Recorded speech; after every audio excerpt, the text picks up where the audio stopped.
Hello everyone. Welcome to the next lab 3, control volume, impact of EJET. So, disclaimer, the impact of EJET experiment. This report reviews the experiment conducted by a group of mechanical engineering students residing at University Malaya.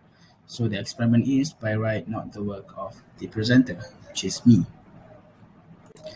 Now, a bit of introduction to control volumes. In many textbooks, control volume is a mathematical abstraction employed in the process of creating mathematical models or physical models. Um, in my previous lecture, my lecturer told me that it is very hard for you to analyze a sort of a real world example. So what you do is you create a boundary in an imaginary boundary to that problem, so that it will be easier for you to analyze and solve the calculation. And for the experiment, the moving fluids may exert forces on objects in contact with it. This is basically the definition of what control volume is, or what the whole experiment is all about. And to analyze the fluid motion, a finite region of the fluid, which is the control volume that I mentioned before, is usually selected, and the gross effects of the flow, such as its force or torque on an object, is determined by calculating the net mass rate that flows into and out of the control volume. Now, the objectives of these experiments are threefold. The first one is to determine the legitimacy of the theoretical equation of the vertical force applied by a water jet on a cone with an angle of 120 degrees. In this experiment, they have provided three set of tools for you, three options for the cone. That, if I'm not mistaken, there's 90 degrees, 120 degrees, and there's one more. But there are three different cone that you can use to carry out this experiment. So the one that we're studying right now is the one with 120 degrees cone. And the second objective is to investigate the reaction forces produced by the change in momentum of a fluid flow. And the third objective is to compare the results from this experiment with the computed forces by applying the momentum equation. So this experiment is basically we're trying to figure out how much our calculated value is deviated from the theoretical value. So for the methodology, it's very sophisticated. You have to be very attentive to what you're doing. But basically, you can pause the video and read out the procedure here. But here I provide you the figure for the setup of the experiment. On your top left is the first step, the very first step actually, where you have to unscrew the top part, so that you can change the size of the cone, which is inside the cylinder.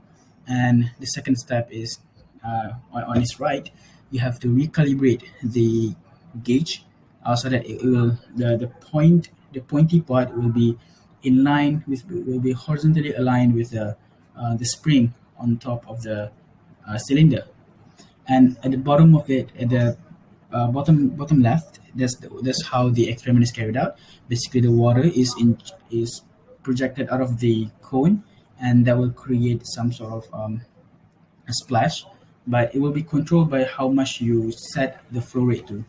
And next to it, you have to time how long does the water take to fill into 6 liters or 5 liters, depending on your flow rate.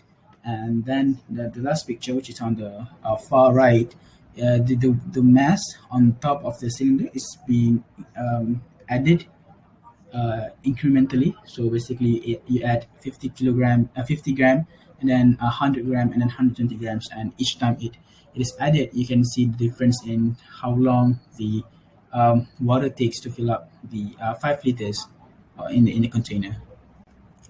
So the results is as below. The flow rate for both in the machine and in the cylinder, you can calculate it using the equation provided. And the load mass and the load weight is incrementally added throughout the whole experiment. And the volume of the water for the sake of this experiment, is being kept constant. For the discussion, there were a few errors that might affect the data collected during the experiment. Bear in mind, it was conducted by students, so the error was expected. Firstly, the condition of the instrument, the hydraulic water pump bench, poorly maintenance of the hydraulic water bench, a surface of the water reservoir affect the stream of the water, causing the irregular flow of the water. So this the first two sentences are very important, and this if you are being careless about it, then it would affect your data very much.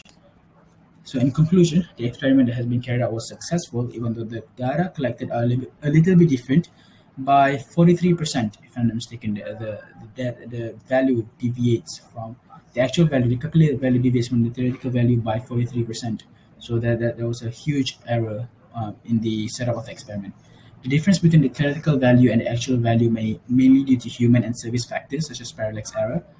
This may affect the time taken for the water to be collected.